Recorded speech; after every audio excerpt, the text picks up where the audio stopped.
Hi everyone, today I'm going to show you how to do corned beets. So this is like corned beef but with beets. So here we have the washed beets.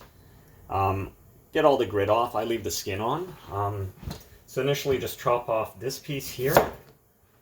Make sure you get all these little bits here because they might have a little bit of sand or grit in them. Kind of move this away from the cutting board. You don't want this to be sitting on too much in case there is some grit in it. Quickly pull those off. Quick rinse.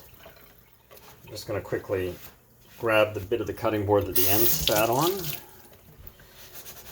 There we go. Then I'll cut it in half after I nip off this little bit here. Cut it in half to give myself a nice flat surface to start my slicing with. So, and then essentially I'm going to slice this direction till I get pretty much to the core. Which I won't show you all the way, and then either flip it over or just spread it out a little bit.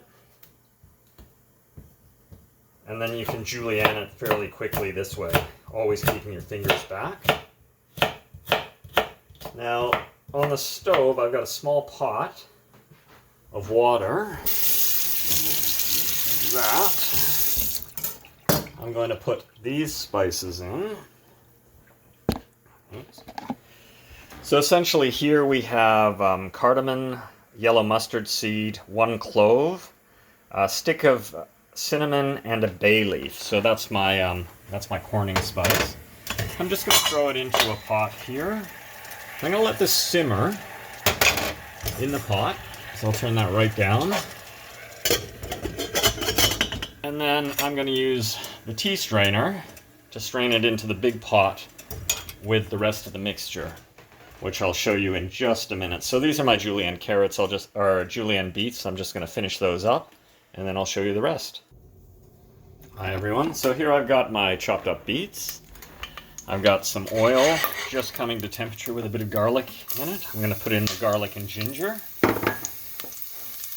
See that sizzling away nicely. And stir that around to coat everything.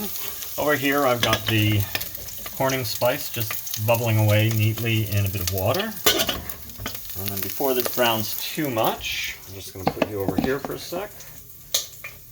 And a fair bit of fresh cracked black pepper.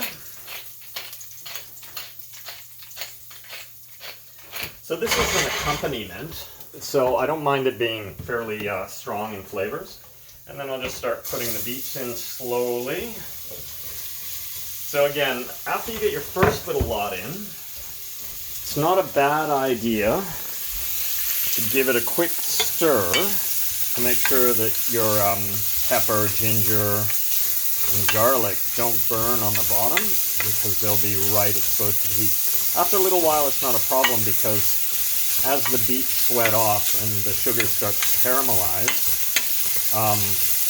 there's enough fluid down there. So now I've neatly coated all of the beet that's already in there, and then I'll just start adding the rest.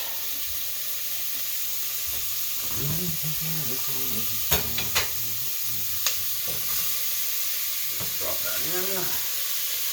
I make a fair bit. I use this as like a savory chutney on Indian food, or sometimes as an accompaniment or garnish to a stir fry, like an Asian stir fry.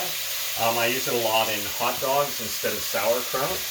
And then also if I'm making like a corned beef sandwich, it can add kind of that corned beef flavor that's really nice. So just stir this in. Leave a little bit. But like I say, I make sure I keep my work area clean so I don't mind putting things back in. There we go, so that's coming along nicely. So I'll just put you on pause for a little bit and we'll come back once it's progressed a bit more and I'll show you pouring the spices in. Alright, so this has been simmering for a few minutes on the stove on high heat, and I don't know if you can see that, but right now the sugars and juices off the beet are still pooling at the bottom and not starting to brown. So what I want is just a little bit of browning. I don't want it to burn. But I want to get to the point where we're past sweating, and then I'll start to add back in these corning spices, which I'll strain through this tea strainer on the way in. So I'm just going to keep this going a bit longer. But yeah, you really want to get that kind of caramelized flavor that you'll get when you start to scald the beets at the bottom of the pan, and then you'll start to deglaze it with each pass of the spoon, and then later you'll deglaze it a bit with the corning spice. So I'll show you that in a bit. Alright, so we're starting to get to the point where the pan is showing color at the bottom, so it's kind of not, in this area here you can see it's still deglazing nicely, but then you go over to this area here and you can see that it's starting to color a little bit. Oops. See if I can get the steam to pass up. So I'm going to keep this moving quite quickly now because I don't want it to burn, but I do want to get a nice scalding happening evenly around the base of the pan. So you can see it's just starting to get to the point where it doesn't really want to deglaze. Alright, so now I'm going to add the first bit of the corning spice. Alright, so here I am. I'm going to just give this a stir because I definitely don't want this to burn. Although a little bit of burning doesn't taste bad, I just prefer not to. Makes the pans a bit harder to clean. So what I'm going to do is get this.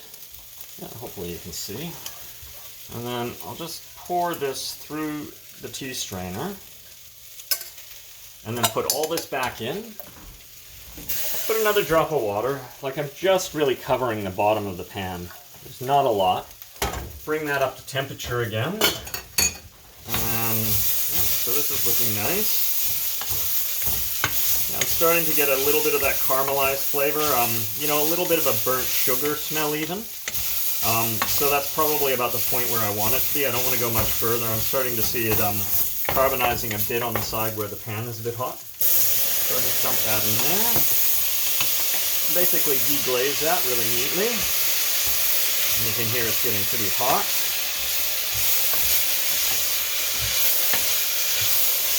And then once I don't hear the sizzling anymore as much, I'll add a bit more. So that's starting to get that really nice corned beef flavor that I make with these corned beef. So I'll just keep going and then come back to you in a bit. Alright, so another sparge with the corned beef slices. And let's a bit more water. And then into the pot. Alright, so I'm at the point now where I can turn this down. The beets are really nicely done. I've got most of my browning flavor in, so right now I just want to get the corning flavors all the way through. So I'll just keep adding the runoff from the tea from the corning spices into this until I've got it to a flavor that I like, and then I'll salt it up. So I'll get back to you in a bit. Okay, so this has been on for a while. I've had the lid on a moderately low heat for 10 or 15 minutes while I washed dishes and did other things around. Just checking it occasionally to make sure that it's not burning on the bottom. And occasionally getting a tasting fork, picking out a piece probably that you're less inclined to eat and just checking it out, seeing how it tastes, if it's done.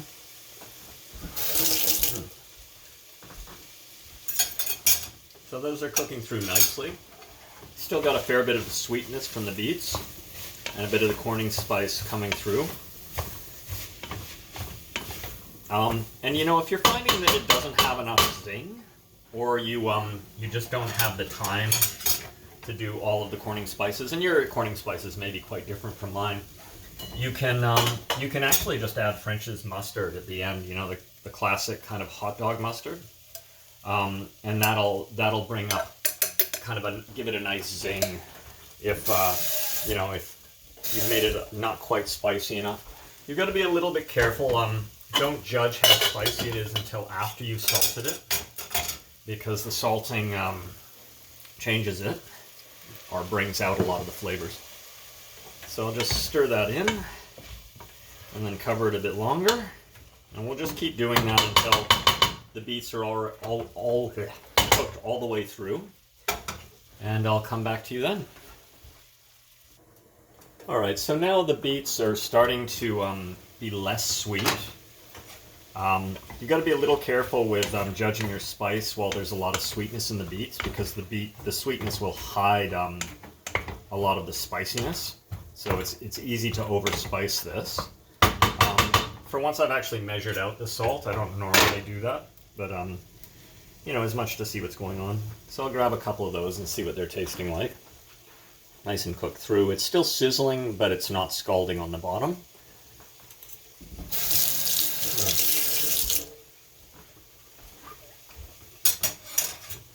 So this is 2 tablespoons of salt. And that was 4 moderately sized beets, not too big, not too small. Because this is essentially a condiment or a side, I want it to have a bit of zing. And it's interesting because like now I'm really starting to taste the pepper and the spiciness of the Corning spice. Whereas when it was sweeter, I just didn't notice it when I would have a bite. So it's very easy to overspice this if you're just going by taste. And then, like I say, if you're just finding it didn't come out as exciting as you wanted, then just add the mustard. Okay, so I'll just let that sweat a bit longer and then get back to you. Alright, so I think we're pretty much done here. Just grab a little bit. So this has now been salted and all the spices in it. The salt really brings the Corning spices right to the front, and it balances out the sweetness in the beets. If you're finding it's not corned enough tasting, you can take the remainder of this, pull out the bay leaf and the clove and the cinnamon, and then run it through a food processor, or mix it with a bit of beet and run it through the food processor and then put it in with a mix. I don't like having all the coriander and mustard seeds in the mix or in the actual in the beets. I've done it before and it tastes really good. It's just you know, it's off-putting for a lot of people for the mouthfeel. You know, but if you're into that kind of a more authentic taste. So this is the last sparge or tea of the Corning spice that I'll just put in there, and then I'll just let this finish off nicely. It's got a little bit too much fluid now, so I'll just let that bubble away for a bit, and that's essentially it. I'll just show it to you when it comes out. So I've had that on high heat since I added the last bit of the tea from the Corning spice, and that'll kind of nicely scald in the sugars and the last batch of spice, the salt, and I did add a little bit more pepper. I didn't think it had enough zing, and I actually think I may have gone a little bit hard on the pepper, but as I say, this is a condiment that's really meant to add a bit of spice to things like veggie dogs that can be quite boring, and it's, as I say, it's really, really nice as a side on a lot of your Indian foods. And then again, I'll make sandwiches and things out of it. So I'll just grab a little plate.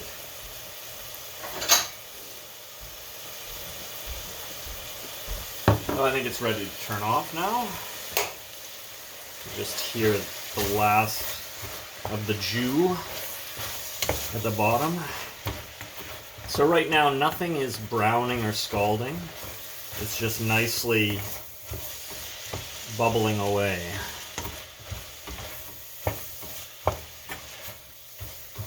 There we go. And this